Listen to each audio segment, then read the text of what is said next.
Weight loss பண்ணணும், ஆனால் idli தோசையெல்லாம் skip பண்ண முடியலன்னு நினச்சிங்கன்னா இந்த மாதிரி கொள்ளு தோசை ட்ரை பண்ணி பாருங்கள். மொறுமொறுன்னு சாஃப்டான இந்த கொள்ளு தோசையை எப்படி ஈஸியாக செய்கிறதுன்னு பார்க்குறதுக்கு வீடியோவை ஸ்கிப் பண்ணாமல் எண்டு வரைக்கும் பாருங்கள். வெல்கம் டு சன்விகா சமையலறை. வீடியோக்குள்ளே போகிறதுக்கு முன்னாடி நம்ம சேனலில் புதுசாக பார்க்குறீங்கன்னா சப்ஸ்கிரைப் பண்ணிக்கோங்க. கூடவே இருக்க பெல் ஐக்கானை கிளிக் பண்ணிவிட்டு ஆல் ஆப்ஷனை செலக்ட் பண்ணி வச்சுக்கோங்க. ரெசிபி எப்படி செய்கிறதுன்னு பார்க்கலாம் வாங்க. ஒரு மிக்சிங் பவுலில் 1 கப் அளவுக்கு இட்லி அரிசி ஆட் பண்ணிக்கலாம். கிராம் கணக்கில் ஆட் பண்ணுறீங்கன்னா 200 கிராம் ஆட் பண்ணிக்கோங்க. இப்போ எந்த கப்பில் மெஷர் பண்ணிங்களோ அதே கப்பில் 1/2 கப் கொள்ளு சேர்த்துக்கிறேன். 1/4 கப் உளுந்து, 1 டீஸ்பூன் வெந்தயம் எல்லாத்தையும் சேர்த்து அரிசி பருப்பெல்லாம் மூழ்கிற அளவுக்கு தண்ணி ஊற்றி 2-3 டைம் நல்லா வாஷ் பண்ணி எடுத்துக்கலாம்.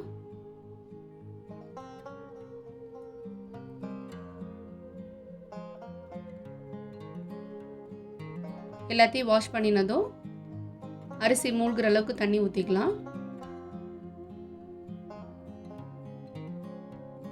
இப்போ இது ஒரு ஓரமாக இருக்கட்டும். இப்போ இன்னொரு பவுலில் 1/4 கப் அவல் சேர்த்துக்கலாம்.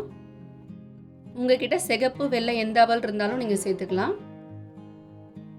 அவலை ஒரு டைம் வாஷ் பண்ணிவிட்டு அவல் மூழ்கிற அளவுக்கு தண்ணி ஊற்றி 2யும் 8 மணி நேரம் ஊற வச்சுக்கலாம். இல்லைனா ஓவர் நைட் ஊற வச்சுக்கோங்க. இப்போ 8 மணி நேரத்துக்கு அப்புறம் அரிசி பருப்பெல்லாம் நல்லா ஊறி வந்திருக்கு.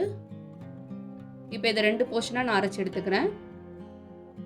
முதல்ல பாதி அளவு ஊற வச்ச அரிசி கொள்ளெல்லாம் சேர்த்துட்டு ஊற வச்ச அவலையும் சேர்த்துக்கலாம்.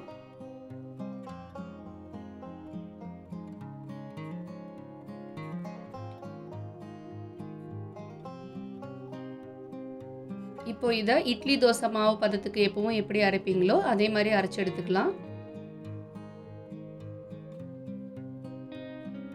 இப்போ மறுபடியும் இன்னொரு பேட்சையும் அரைச்சிட்டு மாவுக்கு தேவையான அளவு உப்பு போட்டுக்கலாம். இந்த மாதிரி கையிலேயே நல்லா மிக்ஸ் பண்ணி கொடுங்க. அப்போ தான் மாவு நல்லா புளிச்சு வரும். இதை நல்லா இந்த மாதிரி கரைச்சிட்டு இதையும் ஒரு 8 மணி நேரம் இல்லைனா ஓவர் நைட் நல்லா புளிக்க வச்சிடலாம். இப்போ பாருங்கள் மாவு எந்த அளவுக்கு நல்லா புளிச்சு வந்திருக்குன்னு.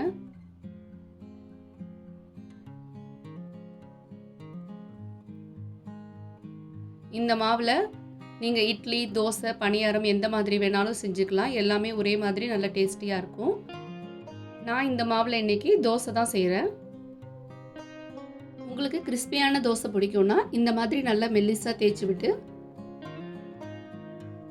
நல்லெண்ணெய் இல்லைனா நெய் உங்களுக்கு எது விருப்பமோ அதை ஆட் பண்ணி மீடியம் ஃப்ளேமில் 2-3 நிமிஷம் வேக வச்சு எடுத்தீங்கன்னா ரொம்பவும் கிறிஸ்பி அண்ட் டேஸ்டியான கொள்ளு தோசை ரெடி ஆகிடும். உங்களுக்கு கொள்ளு அடை மாதிரி சாப்பிட்றதுக்கு பிடிக்கும்னா இதில் வெங்காயம், பச்சை மிளகாலாம் சேர்த்து அடை மாதிரி கூட செஞ்சு சாப்பிட்லாம். இந்த தோசை ரெசிபிக்கு சாம்பார், சட்னி, வெஜிடபிள் குருமா எல்லாமே ரொம்ப டேஸ்டியாக இருக்கும். நான் இன்னைக்கு இந்த தோசைக்கு வெள்ளை சுண்டல் யூஸ் பண்ணி சன்னா கிரேவி தான் ரெடி பண்ணியிருக்கேன். இந்த ரெசிபி எப்படி செய்கிறதுன்ற வீடியோ நம்ம ஆல்ரெடி போஸ்ட் பண்ணியிருக்கோம். பார்க்காதவங்க லிங்க் டிஸ்கிரிப்ஷனில் கொடுக்குறேன், செக் பண்ணி பாருங்கள். நீங்களும் இந்த மாதிரி ஹெல்த்தி அண்ட் டேஸ்டியான மில்லட் வகை ரெசிபிலாம் செய்யணும்னு நினச்சிங்கன்னா நம்ம சேனலை மறக்காமல் சப்ஸ்கிரைப் பண்ணிக்கோங்க. வீடியோ பிடிச்சிருந்தா லைக் பண்ண மறக்காதீங்க. கண்டிப்பாக ஷேர் பண்ணுங்கள். அடுத்து ஒரு இன்ட்ரெஸ்டிங் அண்ட் ஈஸியான ரெசிபீஸோடு மீட் பண்ணலாம்.